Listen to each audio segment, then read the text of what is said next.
ಸ್ನೇಹಿತರೆ ನಮಸ್ಕಾರ. ಸನಾತನ ಧರ್ಮ ಉವಾಚ ಯೂಟ್ಯೂಬ್ ಚಾನಲ್ಗೆ ಸುಸ್ವಾಗತ. ಈ ವಿಡಿಯೋದಲ್ಲಿ ಭಗವದ್ಗೀತೆ ಅಧ್ಯಾಯ 15 ಪುರುಷೋತ್ತಮ ಯೋಗದಲ್ಲಿ ಶ್ಲೋಕ 8, 9, 10, 11ರ ಅನುವಾದ ಮತ್ತು ಭಾವಾರ್ಥದ ಬಗ್ಗೆ ತಿಳಿದುಕೊಳ್ಳೋಣ. ಶ್ಲೋಕ 8.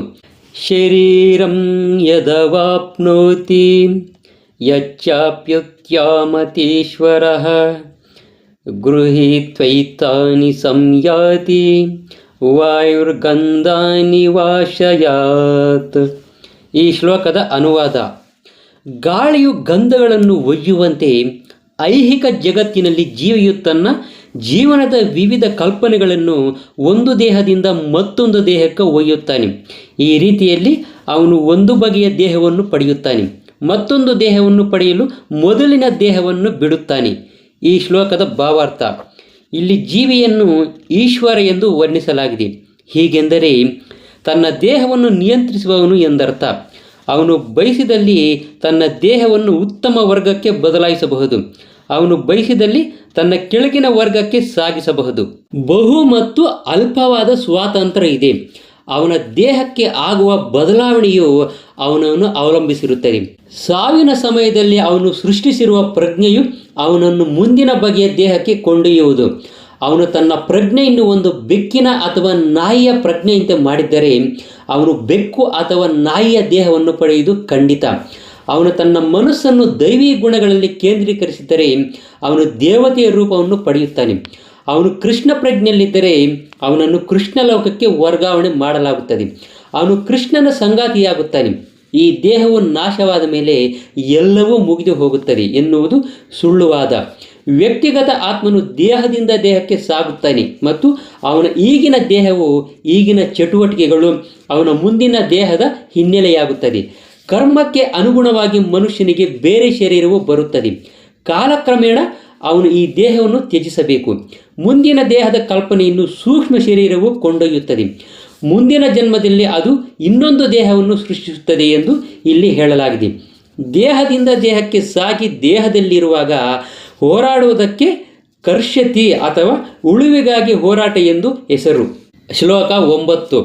ಶ್ರೋತ್ರಂ ಚಕ್ಷುಃ ಸ್ಪರ್ಶನಂ ಚ ರಸನಂ ಘ್ರಾಣಮೇವ ಚ ಅಧಿಷ್ಠಾಯ ಮನಶ್ಚಾಯಂ ವಿಷಯಾನುಪಸೇವತೆ. ಈ ಶ್ಲೋಕದ ಅನುವಾದ: ಜೀವಿಯು ಈ ರೀತಿಯಲ್ಲಿ ಇನ್ನೊಂದು ಜಡ ದೇಹವನ್ನು ಪಡೆಯುತ್ತಾನೆ. ಒಂದು ನಿರ್ದಿಷ್ಟ ಬಗೆಯ ಕಿವಿ, ಕಣ್ಣು, ನಾಲಿಗೆ, ಮೂಗು ಮತ್ತು ಸ್ಪರ್ಶೇಂದ್ರಿಯಗಳನ್ನು ಪಡೆಯುತ್ತಾನೆ.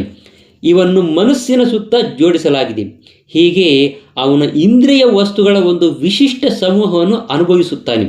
ಈ ಶ್ಲೋಕದ ಭಾವಾರ್ಥ: ಬೇರೆ ಮಾತುಗಳಲ್ಲಿ ಹೇಳುವುದಾದರೆ ಜೀವಿಯು ತನ್ನ ಪ್ರಜ್ಞೆಯಲ್ಲಿ ಬೆಕ್ಕು, ನಾಯಿಗಳ ಗುಣಗಳನ್ನು ಬೆರೆಸಿದರೆ ಮುಂದಿನ ಜನ್ಮದಲ್ಲಿ ಬೆಕ್ಕು ಅಥವಾ ನಾಯಿಯ ದೇಹವನ್ನು ಅನುಭವಿಸುತ್ತಾನೆ.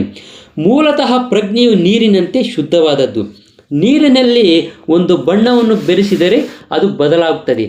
ಹಾಗೆಯೇ ಜೀವಾತ್ಮನು ಪರಿಶುದ್ಧನಾದ್ದರಿಂದ ಪ್ರಜ್ಞೆಯು ಪರಿಶುದ್ಧವಾದದ್ದು.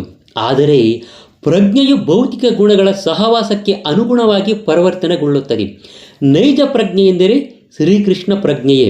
ಆದ್ದರಿಂದ ಮನುಷ್ಯನು ಕೃಷ್ಣ ಪ್ರಜ್ಞೆಯಲ್ಲಿ ನೆಲೆಯನ್ನು ಪಡೆದಾಗ ಅವನ ಜೀವನವು ಪರಿಶುದ್ಧವಾಗಿರುತ್ತದೆ. ಆದರೆ ಐಹಿಕ ಮನೋಧರ್ಮವು ಅವನ ಪ್ರಜ್ಞೆಯೊಡನೆ ಬೆರಿಕೆಯಾದರೆ ಮುಂದಿನ ಜನ್ಮದಲ್ಲಿ ಅದಕ್ಕೆ ಅನುಗುಣವಾದ ದೇಹವನ್ನು ಪಡೆಯುತ್ತಾನೆ. ಮತ್ತೆ ಅವನಿಗೆ ಮನುಷ್ಯ ದೇಹವೇ ಲಭ್ಯವಾಗುತ್ತದೆ ಎಂದೇನೂ ಅಲ್ಲ. 84 ಲಕ್ಷ ಥರದ ಜೀವ ವರ್ಗಗಳಿವೆ. ಆದ್ದರಿಂದ ಅವನು ಬೆಕ್ಕು, ನಾಯಿ, ಹಂದಿ, ದೇವತೆ ಅಥವಾ ಇತರೆ ಯಾವುದಾದರೂ ರೂಪಗಳಲ್ಲಿ ಒಂದನ್ನು ಪಡೆಯಬಹುದು. ಶ್ಲೋಕ 10. ಉತ್ಕಾಮಂತಂ ಸ್ಥಿತಂ ವಾಪಿ ಭುಂಜಾನಂ ವಾ ಗುಣಾನ್ವಿತಂ ವಿಮೂಢಾನಾನು ಪಶ್ಯಂತಿ ಜ್ಞಾನಚಕ್ಷುಷಃ. ಈ ಶ್ಲೋಕದ ಅನುವಾದ: ಜೀವಿಯು ತನ್ನ ದೇಹವನ್ನು ಹೇಗೆ ಬಿಡಬಲ್ಲನು? ಪ್ರಕೃತಿಯ ಗುಣಗಳ ಪ್ರಭಾವದಿಂದ ಅವನು ಯಾವ ಬಗೆಯ ದೇಹವನ್ನು ಅನುಭವಿಸುತ್ತಾನೆ ಇದೆಲ್ಲವನ್ನು ಮೂಢರು ಅರ್ಥ ಮಾಡಿಕೊಳ್ಳಲಾರರು. ಆದರೆ ಜ್ಞಾನದಲ್ಲಿ ಶಿಕ್ಷಣ ಪಡೆದ ಕಣ್ಣುಗಳಿರುವವರು ಇದೆಲ್ಲವನ್ನೂ ಕಾಣಬಲ್ಲರು. ಈ ಶ್ಲೋಕದ ಭಾವಾರ್ಥ: ಜ್ಞಾನ ಚಕ್ಷುಷಃ ಎನ್ನುವ ಮಾತು ಬಹು ಮಹತ್ವದ್ದು. ಜೀವಿಯು ಅವನ ಈಗಿನ ದೇಹವನ್ನು ಹೇಗೆ ಬಿಡುತ್ತಾನೆ, ಮುಂದಿನ ಜನ್ಮದಲ್ಲಿ ಅವನು ಯಾವ ದೇಹವನ್ನು ರೂಪವನ್ನು ಪಡೆಯುತ್ತಾನೆ, ಅವನು ಒಂದು ನಿರ್ದಿಷ್ಟ ದೇಹ ರೂಪದಲ್ಲಿ ಏಕೆ ವಾಸಿಸುತ್ತಿದ್ದಾನೆ, ಇವೆಲ್ಲವನ್ನು ಜ್ಞಾನವಿಲ್ಲದೆ ಮನುಷ್ಯನು ತಿಳಿದುಕೊಳ್ಳಲಾರ. ಇದಕ್ಕೆ ಭಗವದ್ಗೀತೆ ಮತ್ತು ಅಂತಹ ಸಾಹಿತ್ಯವನ್ನು ಯೋಗ್ಯ ಗುರುವಿನಿಂದ ಕೇಳಿ ಗಳಿಸಿಕೊಂಡಂತಹ ಜ್ಞಾನವು ದೊಡ್ಡ ಪ್ರಮಾಣದಲ್ಲಿ ಅಗತ್ಯವಾಗಬೇಕಾಗುತ್ತದೆ. ಇವೆಲ್ಲವನ್ನು ಗ್ರಹಿಸಲು ಶಿಕ್ಷಣವನ್ನು ಪಡೆದಿರುವಂಥ ವ್ಯಕ್ತಿಯು ನಿಜವಾದ ಅದೃಷ್ಟಶಾಲಿ. ಪ್ರತಿಯೊಬ್ಬ ಜೀವಿಯು ಕೆಲವು ನಿರ್ದಿಷ್ಟ ಸನ್ನಿವೇಶಗಳಲ್ಲಿ ದೇಹವನ್ನು ಬಿಡುತ್ತಾನೆ, ಕೆಲವು ನಿರ್ದಿಷ್ಟ ಸನ್ನಿವೇಶಗಳಲ್ಲಿ ಬದುಕಿರುತ್ತಾನೆ ಮತ್ತು ಐಹಿಕ ಪ್ರಕೃತಿಯ ಪ್ರಭಾವದಲ್ಲಿ ಕೆಲವು ನಿರ್ದಿಷ್ಟ ಸನ್ನಿವೇಶಗಳಲ್ಲಿ ಜೀವನವನ್ನು ಸವಿಯುತ್ತಿದ್ದಾನೆ. ಇದರ ಪರಿಣಾಮವಾಗಿ ಇಂದ್ರಿಯಗಳ ಸುಖದ ಭ್ರಮೆಯಲ್ಲಿ ಅವನು ವಿವಿಧ ರೀತಿಗಳ ಸುಖ ದುಃಖಗಳನ್ನು ಅನುಭವಿಸುತ್ತಾನೆ. ಕಾಮ ಮತ್ತು ಲೋಭಗಳಿಂದ ನಿರಂತರವಾಗಿ ಮೋಸ ಹೋಗುವವರು ತಮ್ಮ ದೇಹವು ಬದಲಾಗುತ್ತಿರುವುದನ್ನು, ಒಂದು ನಿರ್ದಿಷ್ಟ ದೇಹದಲ್ಲಿ ತಾವು ವಾಸಿಸುವುದನ್ನು ಅರ್ಥ ಮಾಡಿಕೊಳ್ಳುವ ಶಕ್ತಿಯನ್ನು ಸಂಪೂರ್ಣವಾಗಿ ಕಳೆದುಕೊಂಡಿರುತ್ತಾರೆ. ಅದು ಅವರಿಗೆ ಅರ್ಥವಾಗುವುದಿಲ್ಲ. ಆದರೆ ಆಧ್ಯಾತ್ಮಿಕ ಜ್ಞಾನವನ್ನು ಬೆಳೆಸಿಕೊಂಡವರು ಆತ್ಮನು ದೇಹದಿಂದ ಭಿನ್ನ ಮತ್ತು ಬೇರೆ ಬೇರೆ ರೀತಿಗಳಲ್ಲಿ ತನ್ನ ದೇಹವನ್ನು ಬದಲಾಯಿಸಿ ಅನುಭವಿಸುತ್ತಾನೆ ಎನ್ನುವುದನ್ನು ಕಾಣಬಲ್ಲರು. ಇಂತಹ ಜ್ಞಾನವಿರುವ ಮನುಷ್ಯನು ಬದ್ಧ ಜೀವಿಯು ಈ ಐಹಿಕ ಅಸ್ತಿತ್ವದಲ್ಲಿ ಹೇಗೆ ಕಷ್ಟಪಡುತ್ತಿದ್ದಾನೆ ಎನ್ನುವುದನ್ನು ಅರ್ಥ ಮಾಡಿಕೊಳ್ಳಬಲ್ಲನು. ಕೃಷ್ಣ ಪ್ರಜ್ಞೆಯಲ್ಲಿ ಬಹಳ ಬೆಳೆದಿರುವವರು ಈ ಜ್ಞಾನವನ್ನು ಜನಸಾಮಾನ್ಯಕ್ಕೆ ಕೊಡಲು ಸಾಧ್ಯವಾದಷ್ಟು ಪ್ರಯತ್ನಿಸುತ್ತಿರುತ್ತಾರೆ. ಏಕೆಂದರೆ ಅವರ ಬದ್ಧ ಜೀವನವು ಬಹು ಕಷ್ಟಮಯವಾಗಿರುತ್ತೆ. ಅಂಥವರು ಅದರಿಂದ ಹೊರಗಡೆ ಬರಬೇಕು, ಕೃಷ್ಣ ಪ್ರಜ್ಞೆಯುಳ್ಳವರಾಗಬೇಕು ಮತ್ತು ತಾವು ಆಧ್ಯಾತ್ಮಿಕ ಜಗತ್ತಿಗೆ ಹೋಗಲು ಮುಕ್ತರಾಗಬೇಕು. ಶ್ಲೋಕ 11. ಯತಂತೋ ಯೋಗಿನಶ್ಚೈನಂ ಪಶ್ಯಂತ್ಯಾತ್ಮನ್ಯವಸಿಸ್ತಂ ಯತಂತೋಪ್ಯಕೃತಾತ್ಮನೋ ನೈನಂ ಪಶ್ಯಂತ್ಯಚೇತಸಃ. ಈ ಶ್ಲೋಕದ ಅನುವಾದ: ಆತ್ಮ ಸಾಕ್ಷಾತ್ಕಾರದಲ್ಲಿ ನೆಲೆಯಾಗಿದ್ದು ಪ್ರಯತ್ನ ಪಡುತ್ತಿರುವಂಥ ಆಧ್ಯಾತ್ಮಿಕವಾದಿಗಳು ಇದೆಲ್ಲವನ್ನು ಸ್ಪಷ್ಟವಾಗಿ ಕಾಣಬಲ್ಲರು. ಆದರೆ ಯಾರ ಮನಸ್ಸು ಬೆಳೆದಿಲ್ಲವೋ ಮತ್ತು ಯಾರು ಆತ್ಮ ಸಾಕ್ಷಾತ್ಕಾರದಲ್ಲಿ ನೆಲೆಯನ್ನು ಪಡೆದಿಲ್ಲವೋ ಅವರು ಪ್ರಯತ್ನ ಪಟ್ಟರೂ ಕೂಡ ಏನಾಗುತ್ತಿದೆ ಎನ್ನುವುದನ್ನು ಕಾಣಲಾರರು. ಇದರ ಭಾವಾರ್ಥ: ಆಧ್ಯಾತ್ಮಿಕ ಆತ್ಮ ಸಾಕ್ಷಾತ್ಕಾರದ ಮಾರ್ಗದಲ್ಲಿ ಹಲವಾರು ಮಂದಿ ಆಧ್ಯಾತ್ಮಿಕವಾದಿಗಳಿದ್ದಾರೆ. ಆದರೆ ಆತ್ಮ ಸಾಕ್ಷಾತ್ಕಾರದಲ್ಲಿ ನೆಲೆಯಿಲ್ಲದವರು ಜೀವಿಯ ದೇಹದಲ್ಲಿ ಹೇಗೆ ಬದಲಾವಣೆಗಳಾಗುತ್ತಿವೆ ಎನ್ನುವುದನ್ನು ಕಾಣಲು ಸಾಧ್ಯವಿಲ್ಲ. ಈ ಸಂದರ್ಭದಲ್ಲಿ ಯೋಗಿನಃ ಎನ್ನುವ ಪದವು ಮಹತ್ವವಾಗಿದೆ. ಇಂದು ಯೋಗಿಗಳೆಂದು ಕರೆಸಿಕೊಳ್ಳುವವರು ಅನೇಕರಿದ್ದಾರೆ. ಯೋಗಿಗಳ ಸಂಘಗಳೆಂದು ಕರೆಸಿಕೊಳ್ಳುವಂಥ ಎಷ್ಟೋ ಸಂಘಗಳಿದ್ದಾವೆ. ಆದರೆ ಆತ್ಮ ಸಾಕ್ಷಾತ್ಕಾರದ ವಿಷಯದಲ್ಲಿ ಅವರು ಕುರುಡರಾಗಿ ಅವರು ಯಾವುದೋ ಬಗೆಯ ಅಂಗ ಸಾಧನೆಯ ಹುಚ್ಚಿಗೆ ಬಿದ್ದವರಾಗಿರುತ್ತಾರೆ.